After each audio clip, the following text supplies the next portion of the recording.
Right, well, good evening, everyone. We have an hour to push through, so thank you for bearing with us. We have a really good, solid, and substantive panel. This session is really going to focus on state behavior in cyberspace because we've just had a whole panel on non-state actors in cyberspace. We can certainly broaden the discussion in Q&A to non-state actors, but we have 4 government representatives with us, 3 of whom represent states who currently sit in the UN Group of Governmental Experts for 2016 and 2017. So I think we should take full advantage of that. Each of them will have about 5 to 7 minutes to present their remarks. But let me kick this panel off by setting the scene a bit. And I think depending on who you ask, we're either approaching or on the cusp of some sort of conflict in cyberspace. The argument is that we now have the technological capabilities to prompt or provoke some sort of conflict or tension in cyberspace. And this is a challenge because the domain is not only solely that of states, it's shared, as we know, by multiple stakeholders, and there is a significant overlap between the civilian and military sectors in cyberspace. But if we take the supposition that states are the ultimate arbiter of security for its nation, then what does that say about how states should interact with each other and behave in cyberspace to guarantee that security and stability for their nation's interests? So perhaps what I'll do is I'll start off with Carsten, since you are the German chair of the UNGGE for 2016-2017. Perhaps you could give us an overview of just where the GGE has come up to this point and where you expect it to go for its term into the next year. Please. Thank you, Elena, and thank you to the organizers for giving me the chance to be here and to explain a little bit where we are. Maybe I'll answer your second question first, and that is, where do I expect the GGE to go? The answer is the GGE will go where its members will want it to go. So anyway, what is the GGE? The GGE is the 5th such group. It's officially called the United Nations Group of Government Experts on Information and Communication Technology in the context of international security. There have been 4 previous groups, and the current one has been mandated by the General Assembly in last December. 25 countries have been invited to nominate experts to this group, and I will spare you reading out the list of countries that are represented. What is quite important is that the High Representative for Disarmament Affairs has made it clear that while the membership of the group is limited, he expects experts not just to represent their national point of view, but those of the wider UN membership. The discussions of the GGE have to remain confidential, but the High Representative has encouraged experts to reach out and discuss with the wider membership with a view to ensuring that their interests and concerns are reflected in the discussions of the experts. The mandate of the GGE is, and I'm going to read this out because it's quite informative, is as follows. It's to study with a view to promoting common understandings, existing and potential threats in the sphere of information security, and possible cooperative measures to address them, and how international law applies to the use of information and communication technology by states, as well as norms, rules, and principles of responsible behavior of states, confidence-building measures, and capacity building, and to submit a report on the results of this study in 2017. The current GGE, as I said, is the 5th in a long row, and it met the current GGE met for the first time in the last week of August, beginning of September of this year in New York. The first thing that the experts did was discuss how they want to interpret their mandate, how they want to take the work forward. And there was an overwhelming desire to deepen what the previous GGEs have achieved, and not to start reinventing the wheel. There was also a desire to make the next report more action-oriented and to ensure that it would have a more universal traction, that the recommendations that the experts come up with find a better reflection in the international community. There was a widespread agreement that the focus of the group should lie on state behavior that presents a threat to international peace and security. That is actually quite important because it narrows, it limits the focus of discussions. Turning quickly to some of the individual elements of the GGE's mandate. On international law, experts confirmed that the distinction which the previous GGE had drawn between binding international law and non-binding norms, rules, and principles of responsible state behavior needs to be maintained. And they noted that the recommendations that the 2015 report made were the result of careful discussion and reflect existing international law. There were discussions on states' rights to respond to internationally wrongful acts by means of ICT through countermeasures. Looking at non-binding norms, rules, and principles of responsible state behavior, there was a clear agreement that these indeed have politically stabilizing potential.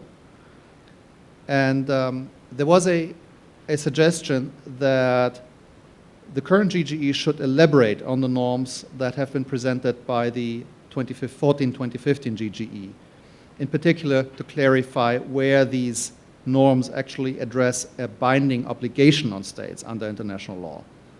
There was also some discussion on how to promote norm adherence and some proposals for additional norms. Turning to the confidence-building part of the GGE's mandate, experts suggested to look at implementation, and in particular at implementation of those confidence-building measures that are easy to do, such as transparency-building measures. And there was a feeling that confidence-building was best pursued at a regional level, and at the same time that there was utility in a cross-regional cooperation. There was a feeling that there was need for political sensitization, for training and capacity building, and suggestions for a mechanism that would link engagement in confidence building to assistance in mitigating the effects of ICT incidents.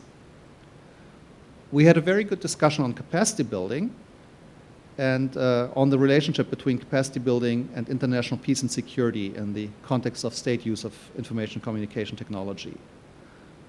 There were remarks on national ownership and on the fact that capacity building is not a one-time event, but rather should be looked at as a process, that they should be used for a wide variety of formats and forums, and to involve multiple stakeholders in capacity building activities, including the local IT industry.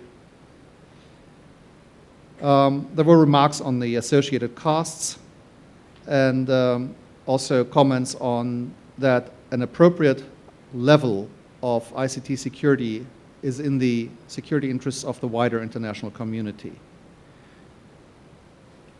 There was a lot of discussion on the need for avoiding unnecessary duplication and for coordination, including through the Global Forum on Cyber Expertise that has been established at the Hague Conference on Cyber in 2015. And there was discussion on the role for the United Nations. Finally, experts discussed future work streams and criteria that might help formulate ideas for future work. There was a feeling that we needed inclusiveness, transparency, and balance, but at the same time, an opportunity for expert discussion and for ensuring the legitimacy of work on state use of ICT in the context of international peace and security. And the need for monitoring the implementation of already agreed norms and confidence building measures was also discussed. So that's where we stand after the first round of 2016-2017 GGE discussions. The next round will take place in Geneva from 28 November through the 2nd of December. And then there will be 2 more rounds, and I hope that we will be able to present a report on the proceedings of the GGE next summer. Thank you, Alina. The 2016-2017 GGE is really an expansion by 5 states over the last UN GGE. Is that correct? And Ido, you were part of the last UN GGE. I wonder if you could give your impressions of your time there at the GGE and talk a little bit about what it's done for stability in cyberspace up to this point. I understand the discussions were difficult, but they yielded a consensus document, and I think that in itself speaks to the desire, at least, for stability in cyberspace. But perhaps you could offer your thoughts. Sure, thank you very much. At the outset, I'd like to thank ORF for having me here and giving me the opportunity to share a few of my thoughts with you. Yes, we were members of the previous GGE, and I think that this process has taught us that the issue of stability is indeed goes far beyond the scope of what states do. And as Carsten just mentioned, also, I think most countries agree with that. Also the current members of the GGE, that we have to incorporate also other players. Talking about stability, I think we have to realize that it's a political term. It has nothing to do with cybersecurity, beyond the fact that we, I think, believe that we should be able to cope with the threat with adequate defense mechanisms. That would bring some kind of stability in terms of international security. Are we there? And I think beyond the good work that the GG is doing, reaching consensus on very important issues, we are far from it. And we all realize that. We see that the global level of threat is growing fast. We see attacks that we did not perceive previously as very damaging, becoming much more serious. And I'm talking, for example, about the election system and networks in the US. So we realize that the level of threat is growing fast. We realize that cyber tools and weapons are more accessible to people with less and less knowledge. So this kind of line will continue to grow. At the same time, even though the GG has been able to come up with agreements about the issues that Carsten just mentioned, and it is very dedicated to promoting and going further, the issue of global norms and understandings is far from resolution. So we have political differences, we have technological disadvantage. The attacker always has the advantage. And we also have the issue of language. While we are here talking about stability, I'm not sure that those who are responsible for this domain, the technologists, really understand what that means. They are required to provide solutions for very specific problems. So to describe it in a very graphic term that I saw a while ago by Diplo Foundation, we diplomats think in very complicated lines, and geeks think in a very straight line, from A to B. But we understand that we have to combine those together. So how do we see this from Israel? How do we see stability in our region? And we look at two things. We look at the capabilities of our adversaries, and we look at our own defense capabilities. The adversaries, most of them, I don't think would abide by international law and norms. That's our experience. And we see a very strong connect between the kinetic and the cyber world. So we learn from that. Um, they may be assisted by states, so they may have increased capabilities beyond what non-state actors would have. And so that level of threat is there, and it's very clear, and we see that happening all the time. In terms of defensive capabilities, our approach is that we have to make sure that three things exist. One is that we have the proper structure to mitigate cyber threat. So we should have the proper mechanism and coordination mechanism, defense mechanism that understands the seriousness of the threat and is capable of mitigating it. Second, we should have a proper approach, a proper strategy, which in very short words I can say deals with the organization level, with the attack, and sometimes, if required, also with the attacker. And we should also have the capacity and develop the capacity to continue to do that. So we very invest heavily in capacity building. So while we may see on a national level that there is some sort of stability in terms of what I described earlier, I think at the global level, and there is no national defense, there is only international defense, it's all about international cooperation. We have to think about how do we advance our understandings and our agreements faster than the speed of law, which was very beautifully described earlier today, and closer to the speed of light, which is of course impossible, but we have to change this paradigm. And I think when we do that, we are closer to where we want to be. We can do that by, for example, limiting the number of norms that we agree on and being more specific. Talking about integrity, technological integrity, for example, things like that, things that we can measure. And we should work harder and come together in any multi-stakeholder model possible to try to have all players on board in this regard, so we all share the responsibility, although states are the ones that are responsible at the end of the day for security.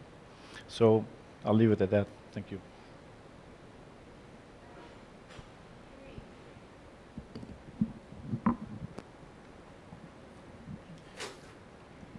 Henry, Australia is starting to become quite a cybersecurity player, and also, as I understand it, very keen on what's going on in cyberspace in terms of stability or instability. And Australia recently, of course, released its cybersecurity strategy. I'd be interested to hear your thoughts on Australia's role and place in the international cyberspace arena in terms of the preservation of stability for security. And as an Asian, I have to throw in this word, prosperity as well. So I wonder if you could offer your views on your country's hopes and expectations for greater stability in cyberspace. Thank you, Elena, and thank you for the organisers for inviting me to speak. I thought I would pick up on some of the things that have already been mentioned. In particular, the risk reduction and conflict prevention, the so-called confidence building agenda, which is a particular interest of Australia insofar as we are always interested in practical measures that have a genuine impact, an immediate impact. And this agenda in particular we see as making a contribution to the international framework for cyber stability that Chris Painter referred to yesterday. We heard yesterday very much about the role of international law and norms development in creating predictability and stability. That's, of course, a very long-term process. In the meantime, there is a real risk that cyber incidents could escalate to create and lead to possible tension and conflict between states. So there is a need for measures that help to prevent escalation, de-escalation measures. This is an agenda that's been outlined in successive GGE reports. I think it's been featured since 2010 at least, and has been expanded on in subsequent reports. The last report, 2015, provides a very comprehensive listing of measures that states could take, and the regional security bodies, the OSCE in Europe and the ARF in the Asia Pacific in particular, have taken this agenda forward. The OSCE has adopted 2 sets of measures, December 2013, more recently in March of this year. In the ASEAN Regional Forum, we have looked at this agenda in 2 ways. We've developed a work plan that expands the mandate of the ARF into risk reduction and conflict prevention arising from cyber incidents. And we've also developed a stream of activity in terms of developing practical measures. If you look at the list of measures identified in the 2015 report, I think it becomes apparent very quickly that these measures do not implement themselves. They're not as straightforward as they appear.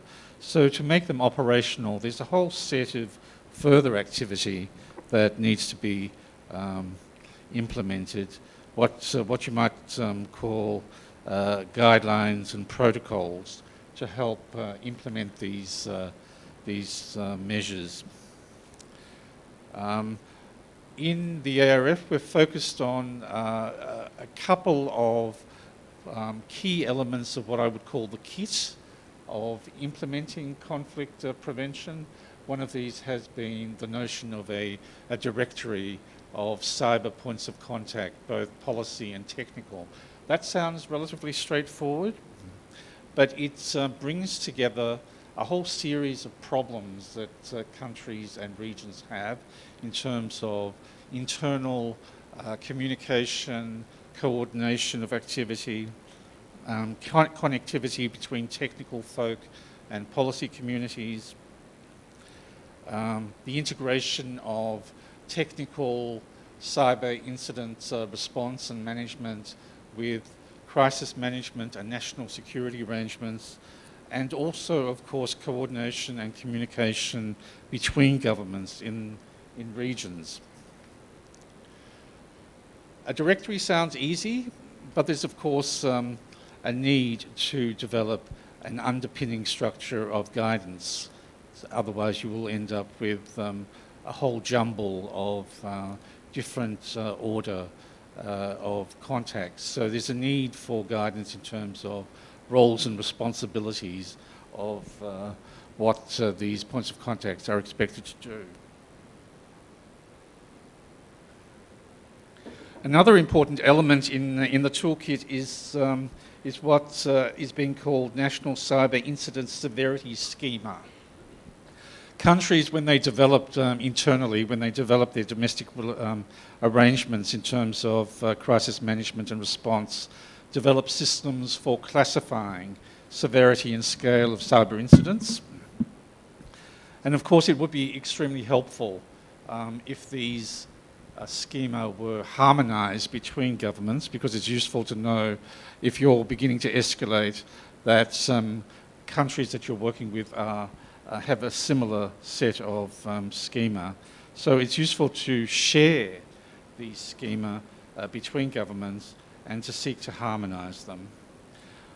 And in terms of making the whole thing work, in terms of getting these items of kit up and running, the third element in the framework that we're talking about is exercises. I'm quite passionate about exercises. I find them as an extremely useful device for learning, for educating governments about gaps in their systems, in terms of raising awareness about problems, and in terms of moving agendas forward. They're also, of course, great fun to do.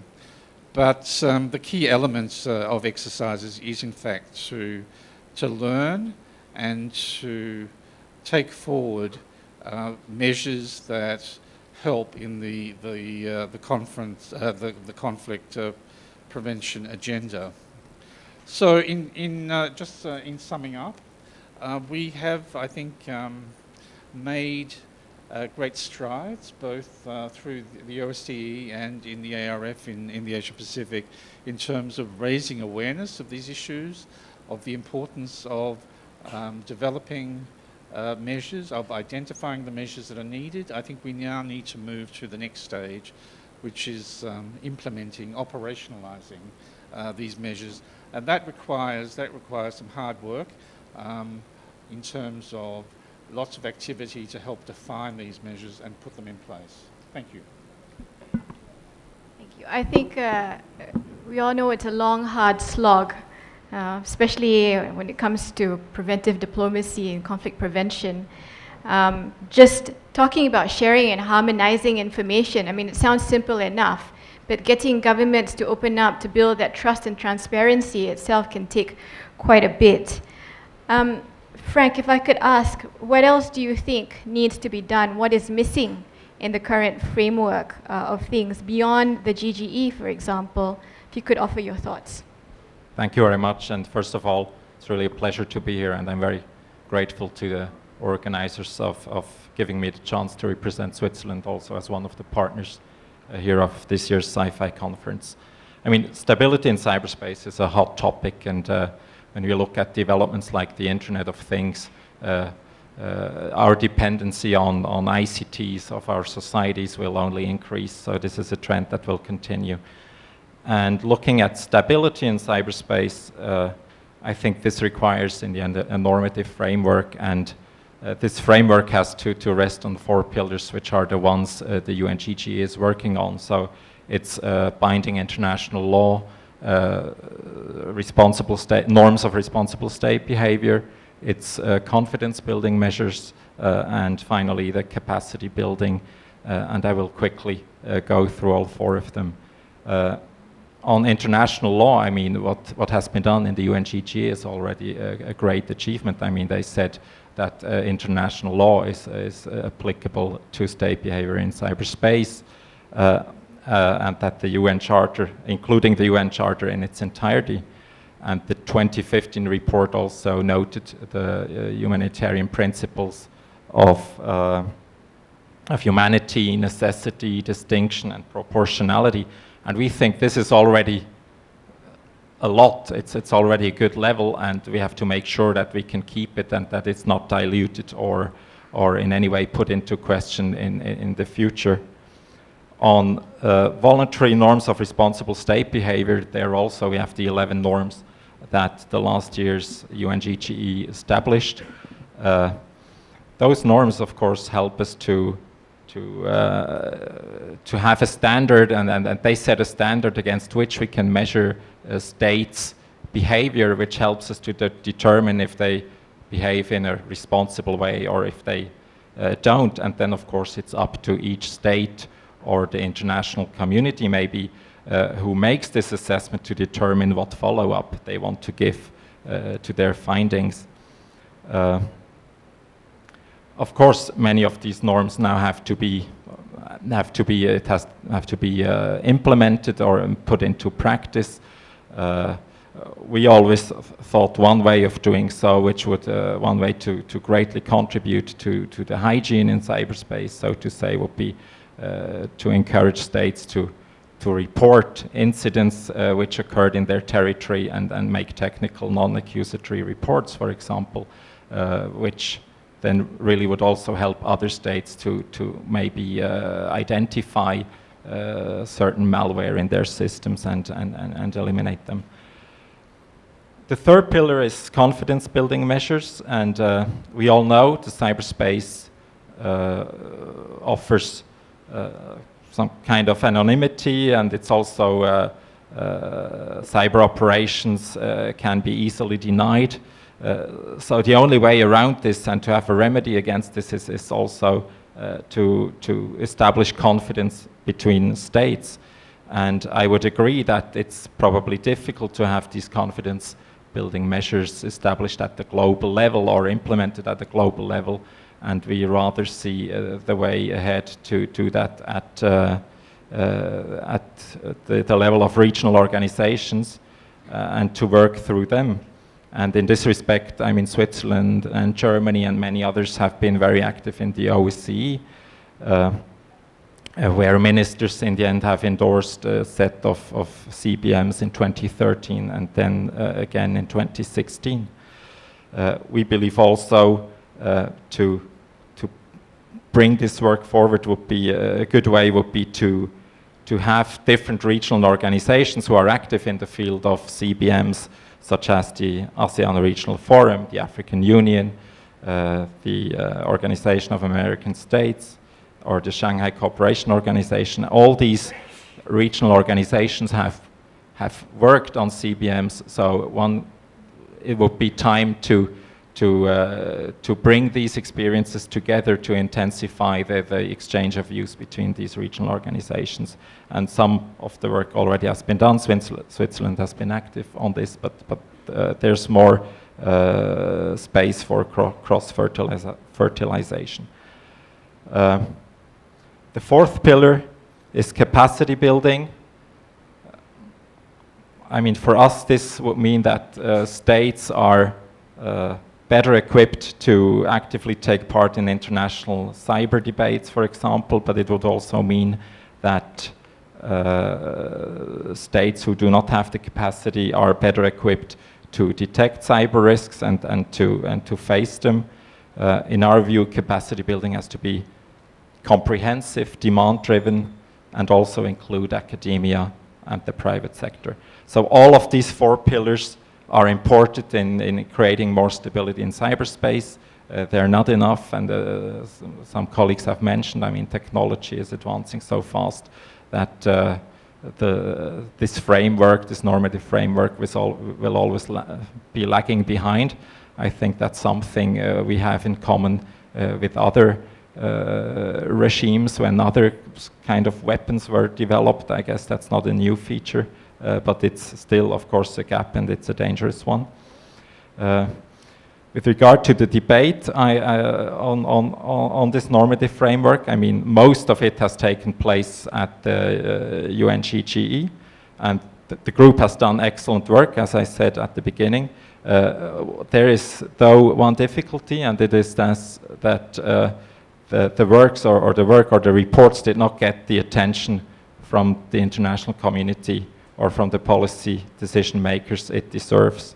So it's important to involve more states into the debate, to reach out to those who do not sit at the table, and also to disseminate and universalize what has been done within the group. And I think this panel shows how a good way how this can be done, and I'm very grateful that I got this opportunity. Thank you. We often talk about international law as the be-all and end-all that will ensure everything runs smoothly, peace and security and stability are preserved. But I just want to provoke a little thought before I pass it on to Sherry. Different countries interpret international law very differently, as we've seen in many, many cases. Just the idea of what constitutes self-defense, for example, whether in the kinetic world or in the cyber world, can elicit many, many different interpretations among regions, even within a country. Sherry, you are the only non-governmental representative here, apart from myself. I want you to give us the unsanitized version of what you think the challenges are in trying to promote this framework of stability in cyberspace. Thank you, Elena. And also, I would like to take this opportunity to thank the organizers for this great opportunity.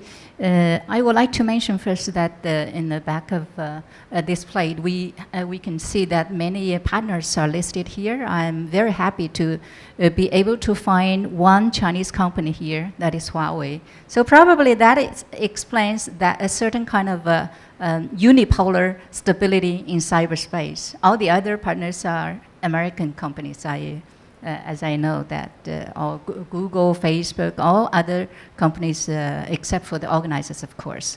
Back to the theme of this panel, stability in cyberspace, I think when we think about this theme, we have to remember the cyber weapons. And cyber weapons, what is the difference between cyber weapons and the traditional weapons? Probably there are many, I think there are many differences. For example, the target is not controllable because there's no limitation of time and space, and it is not controlled actually by the attackers itself.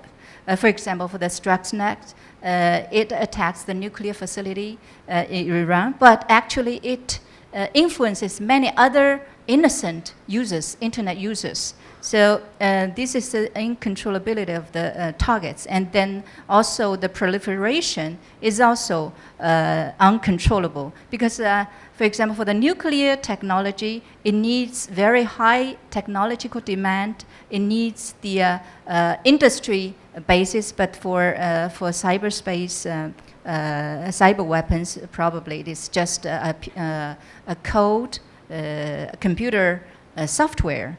And also for cyber weapons, it is can probably, there's one difference, it can only be used probably once. It's not repeatable because when you use one software or virus software, the patch will come immediately. So this is very different from the traditional weapons. And cyber weapons, it cannot discriminate between combats and civilians. All these are very different, which makes the traditional law of arms conflict very difficult to apply to cyberspace. And then this also comes to the arms control theme, I think. The arms control, this topic is very important for the stability of cyberspace. But as some other panelists have already mentioned about the efforts that every country are making for the stability, for such as the UNGGE and other capacity building measures and some other measures. But I have to say that there are so many difficulties for the arms control. First, about the concept. There's no unified or agreed upon unified concept of those cyber weapons, cyber attacks, and cyber war. How to define a cyber war? It is very different. The Tallinn manual give a definition, but still, it's not a, it's just a agreement upon those experts, academic experts. And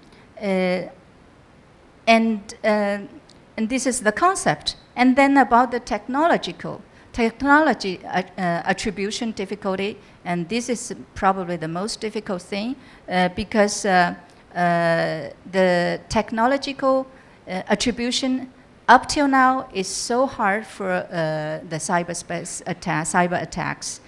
Even for the Stuxnet, we cannot say that it was done by the US or Israel. Even we have a lot of researchers saying so, but the two countries have never admitted that. And also for the arms control, there's another technological point, which is the verification. How to verify certain acts is done by one country or one state, one government, or certain actors. So the verification also very difficult. And then about the international law and how to tell the difference between the combating person and the civilians, how to define a cyber attack is a kind of violation or self-defense, etc. So all this makes the arms control in cyberspace very difficult. And then when we talk about the stability in cyberspace, I also would like to mention the concept of cyber deterrence because I know that the United States is proposing the cyber deterrence concept and actually developing certain strategy. And for China, actually, in April this year, our president, during a seminar, he also mentioned that China should develop the defensive and cyber deterrence ability. So cyber deterrence, is it really can the nuclear deterrence move to cyberspace? Will cyber deterrence really work? I think there are all these questions we should think about, except for the attribution problem that I have just mentioned. There are how to transfer, deterrence means that the capacity and will for war, which must be actively shown to avoid those catastrophic attacks. So the transmission of those information of the will is very important. For the capacity, it's probably to show the attacking ability and also the revenging capacity. And for the will, probably you can show that will through the policy or the strategy. But when you give that kind of policy or strategy, probably you need to give the red line. But that red line contradiction is that could probably also give incentives or encourage those attacks under those red line. So it's always a contradiction. And then deterrence, we think that there are always two kinds of deterrence. One is deterrence by denial. One is deterrence by punishment. When we say deterrence by denial, which means that makes the enemy think that it's unworthy to do so.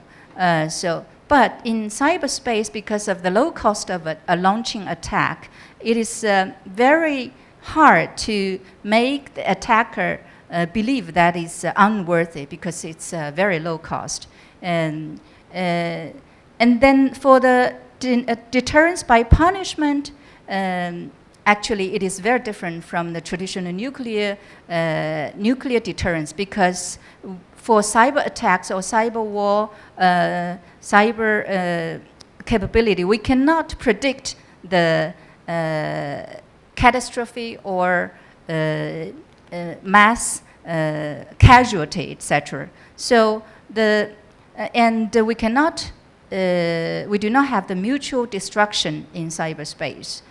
So the deterrence by punishment also has problem in cyberspace. So I think the stability of cyberspace, these questions, we have to keep in mind. And although we are all working together for a kind of stability in cyberspace, we still face a lot of challenges we have to think about. And of course, the militarization of cyberspace is unavoidable because of we are living in a jungle, and every country wants to make sure that it has the enough power to avoid its own weakness, and yeah.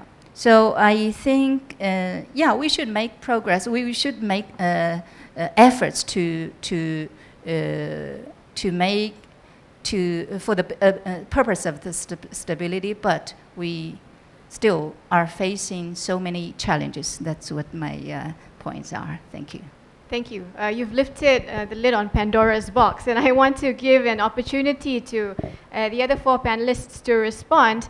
But before that, I'd like to throw it open to the floor for reactions, comments, questions.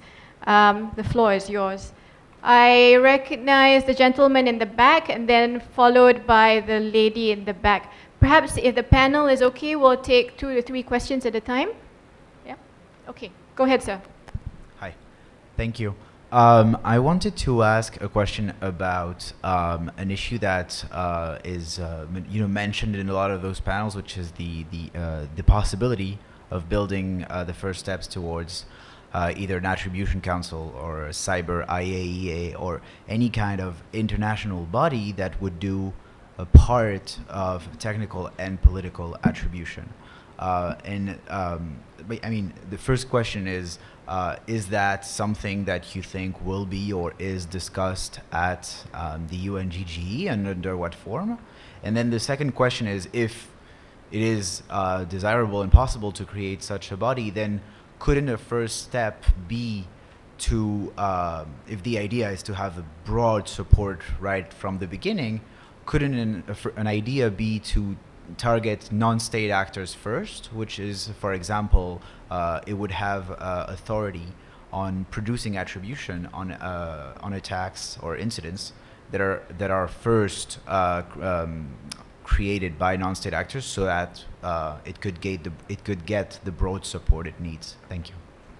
So would you mind identifying yourself and letting us know if you want any particular panelists to answer either of your questions? Sorry, so I'm Hugo Zilberberg. I'm a fellow for cybersecurity and internet governance at Columbia University, and I think I would like many panelists to answer that question, but whoever really.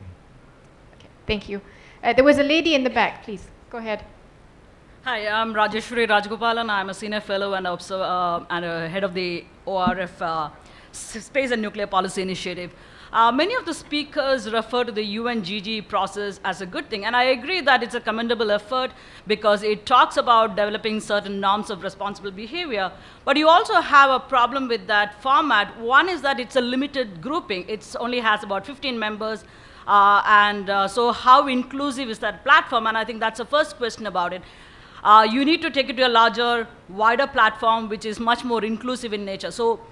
But that brings me to the second problem, which is building consensus, great power consensus. I think that's been the biggest problem that is faced with any regime or any international security today. That's the biggest problem.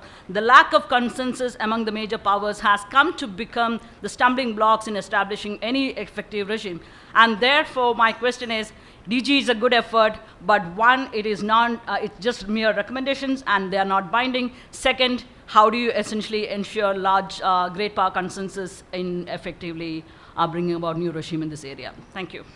Thank you. Perhaps I'll start from my left, working my way to my right. Frank, if I could put you on the spot.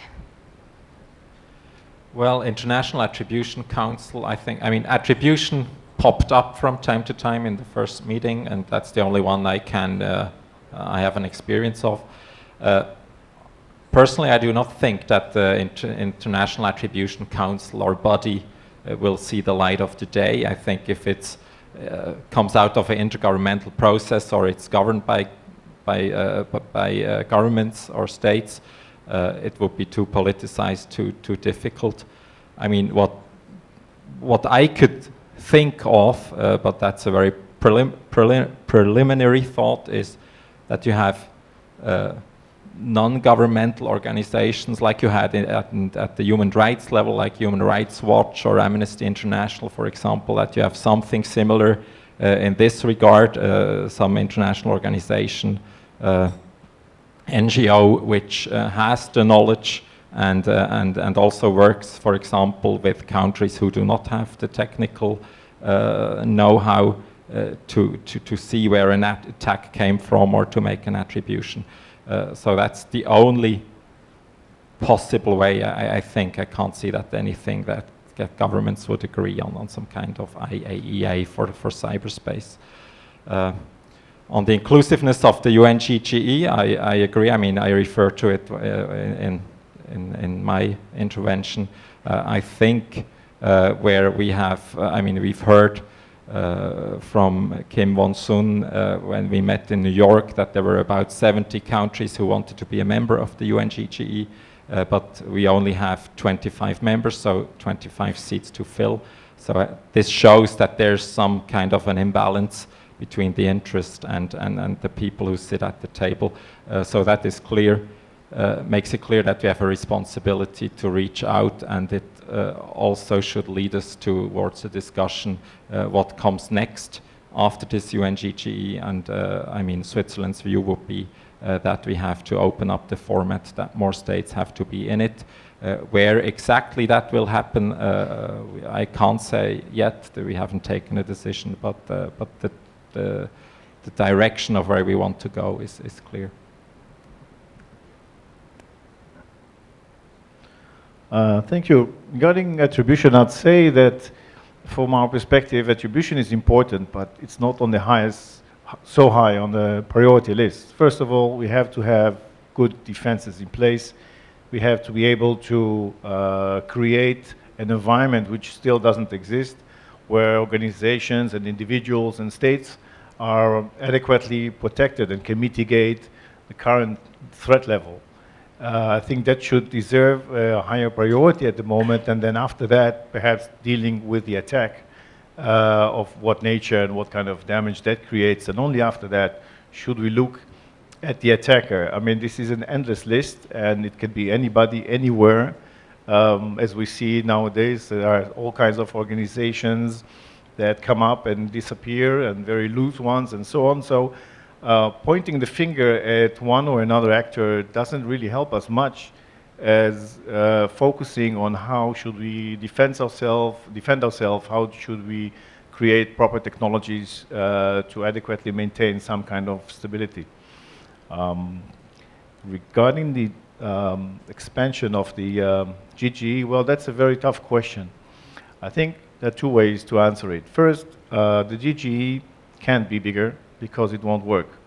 So there are limits. And the GGE is an important organ, and it's set a very important process into motion since the late 90s. So the question is basically, I'd say, should the GGE continue or not? And that is based on the outcome of this report. So far, the work has been very, very successful, was very well received by the United Nations.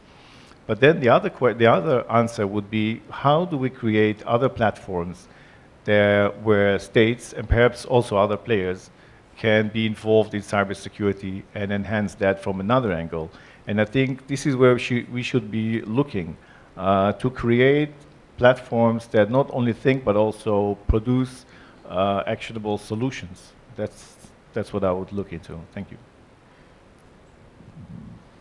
Okay, I'll confuse everybody by giving 3 answers to 2 questions. The first answer, or the first point I'd like to make is that sometimes it might be helpful to look to make a nuclear analogy. Nuclear weapons were invented in the mid-1940s, and it took us roughly 1 generation until the late 1960s, until we had the first successful nuclear arms control agreements. The internet really was invented in the mid-1990s, popularized in the mid-1990s, and so we're roughly now, we're not yet there where we have been having the internet for an entire generation, but we're approaching that point. So I would expect that we are approaching a point where we will have some sort of international regime that will help us capture the risks associated to international peace and security with internet use. Now, the question about a cyber IAEA or something similar, an international attribution council, whatever. That's an idea that's on the table, and it's been discussed it's been raised in the GGE as well. There is clearly among some experts an appetite for some sort of an international agent, and I could see that some of the tasks associated with mitigating the risks, controlling the risks of state use of ICT might benefit from the existence of such an international agent. Do we have consensus for that at this point? No. Will it take a lot of discussion until we reach that or such a consensus? Yes. Will it take time? Also, yes.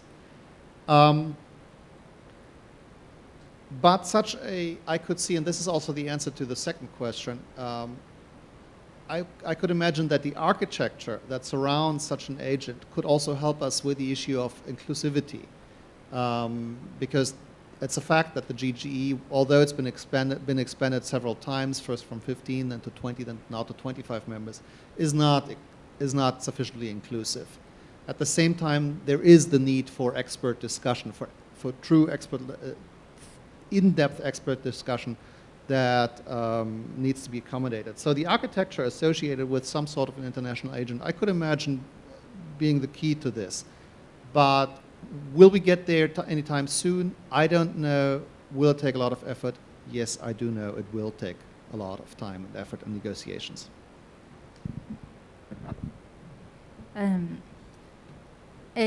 One question is about the international attribution body, if this is possible. I would like to say that the attribution problem is not that who will do that,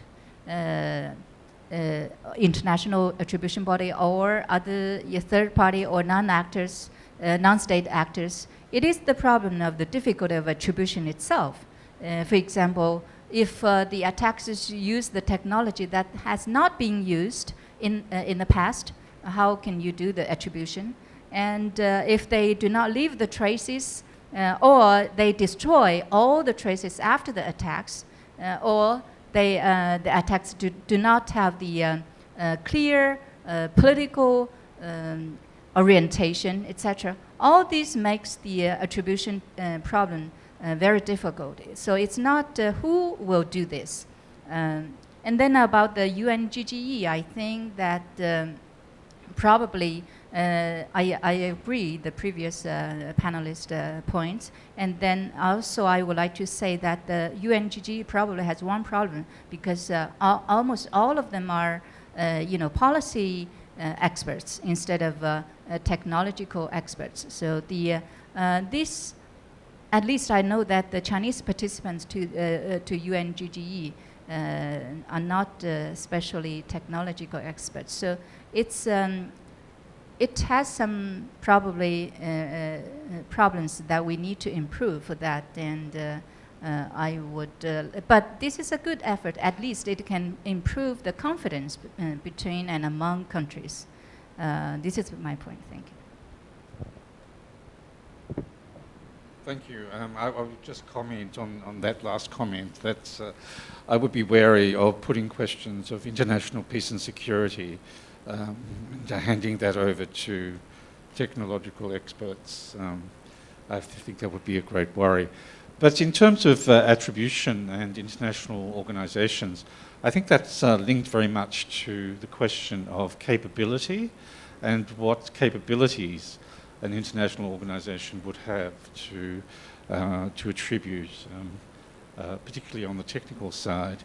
And I don't think there would be much appetite to create an international intelligence service to support the work of such an agency. So I think that's quite problematic.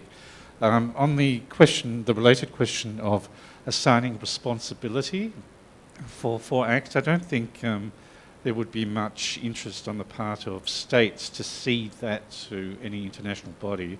States are very much the operative entity when it comes to making decisions about who is responsible in terms of attacks on their security. On the question of inclusiveness of the small size of the GGE, I think I would approach that in a slightly different way. There is a need to universalize the work of the GGE, and I see that being done through a General Assembly resolution. This cyber GGE process is very unusual, as has been pointed out by various people. It has now been running since about 2004 in a succession of GGEs, 4 or 5 GGEs. Usually after one GGE, the General Assembly comments in a substantive way on the work. And I would see that as highly desirable for this process. So rather than expand the GGE, I would take the work of the GGE to the General Assembly for endorsement and comment. Thank you. Thank you. I was going to allow one more, but Samir over there has said no, unfortunately, and the time's up phrase is flashing quite urgently, and I get very nervous when things like that happen. So perhaps what I'll suggest is for us to take the discussion offline, so to speak, outside over coffee or something stronger. All that remains for me to do is, I'm very sorry, Kirsten, all that remains for me to do is to say thank you for your participation from among the panelists as well as the participants. And I think most of all, thank you for your endurance.